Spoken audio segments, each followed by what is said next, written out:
this room.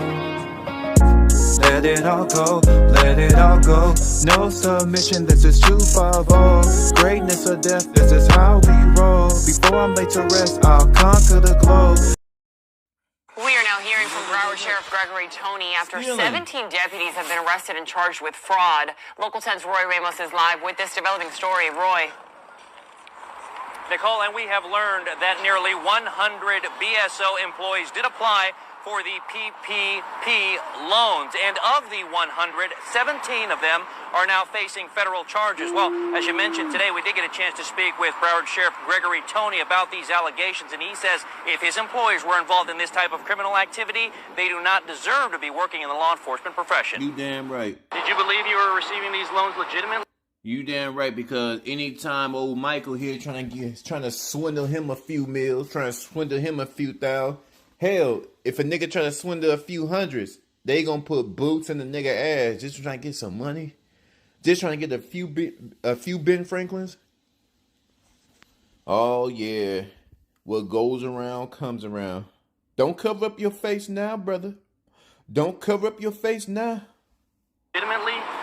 17 members of the Broward Sheriff's Office, which include both BSO deputies and detention deputies, released from the federal courthouse in Fort Lauderdale after being indicted on charges that include wire fraud after federal investigators said they fraudulently applied for and received funds from the Paycheck Protection Program, or PPP loans. Bonds were set. They're being released. Nobody, as far as I know, is being detained.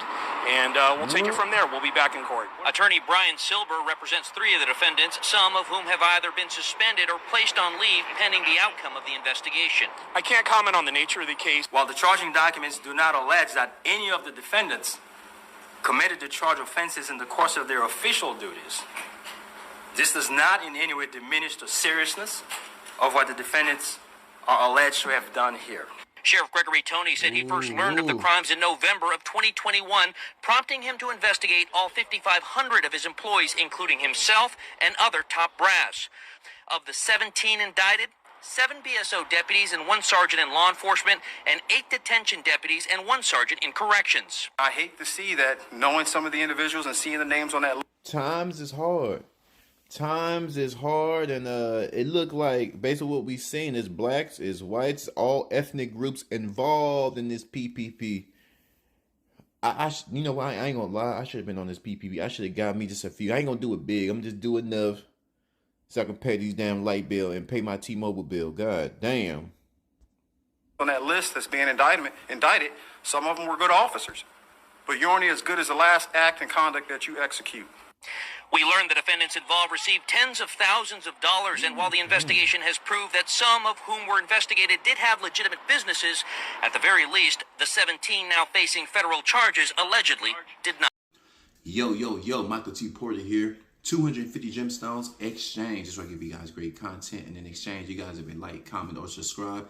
Hopefully, all 3 of the above. Don't be afraid to share my videos. Pass me around. Facebook, Instagram, and all other social media platforms. And y'all know how I feel about my chizzing. If you guys like to support the channel, Cash App, $ Mikey US.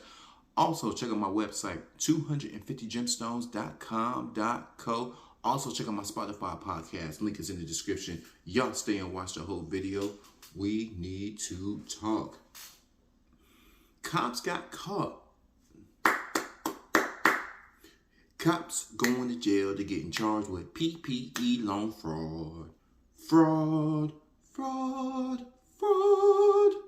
Scamming. Police are scamming. Everybody's scamming. This is a dirty world. Yeah. Let me holler at you real quick. This is a dirty world, right? Everybody's trying to get that fast buck.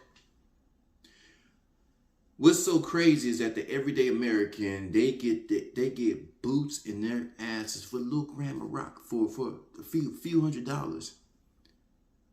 Now, they were scamming tens to close to hundreds of thousands of dollars, but it was 50 police officers that they investigated, but they caught 17. But they all made bail. This is just crazy. This is just absolutely nuts. I wonder what's going to happen. I'm going to do a follow-up on this story. I wonder if they're going to get locked up because them Africans got locked up. My brother, I have a business opportunity. And then they come to you with this dashiki and them flip-flops with that big smile. You know they're scamming. Flip-flops, scam. Dashiki, scam. You see him walking around with his staff? Big time scammer. Big time scammer. Oh yeah, police.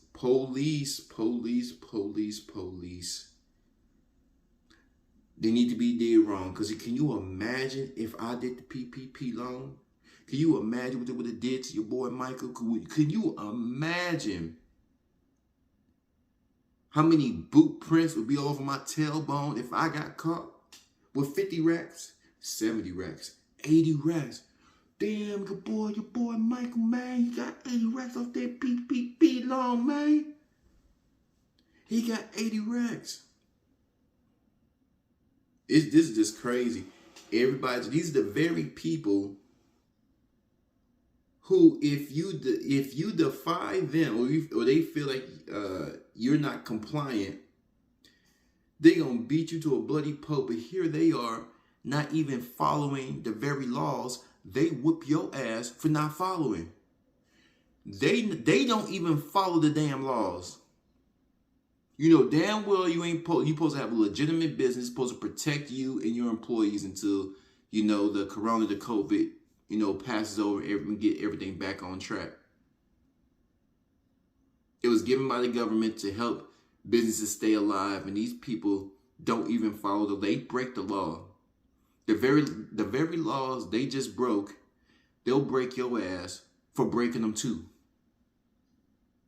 This is crazy. This is absolutely nuts. And again, a lot of white people involved in the murders in this country, a lot of white people involved in crime, they don't get locked up as much because their people look after us. I am terrified of a black cop. I pray that if I ever get pulled over, I pray the officer's white, because I kind of expect it from a white man. You know, some big, tall officers. They're always like super. I know there's a lot of white officers. They're like super tall. They're like 6 feet high. The average about 6'4", 6'5". I'm 6'3", so they taller than me. I'm like, damn, I'm tall. And you taller than me, so I know your ass tall. 6'5", 6'6". A size 15 boot. A size 15 shoe, y'all. This long. In the nigga ass.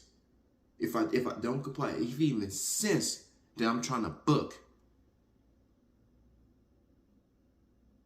But a lot of times, you know, they gonna put boots. That's all police are. I don't trust none of them. I don't trust. There's a lot of good ones, but we just don't know. Just like the whole problem is they want us to approach them like every single one of them good, but they approach us like every single one of us is bad.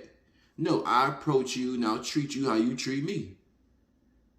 Right? If you act like if I can sense you really trying to do your job, you want to get drunk people off the road because they can potentially kill somebody. If you're just doing your job, man, okay, whatever. Just write me up. I did what I did. But if I feel you just trying to impose on me as a human being, I'm gonna have to say something. And they banking on you not saying anything. They banking on it. These people, they bully people every day. They're talking about the bad ones. They bully people every day. They yanking people out of the car. American people living paycheck to paycheck, and they make their life living hell. Now they got to pay a bond. Now they got to pay a fine. Now they got to pay to get their car out the pound. Now they got to pay for Uber to get to work, to get their life back on track. To make your life a living hell. And they don't even follow the damn laws. But y'all flood my comments. I really would like to know what y'all think. I thank you for every like, for every subscription, for every comment, and for every share. 250. I'm gone.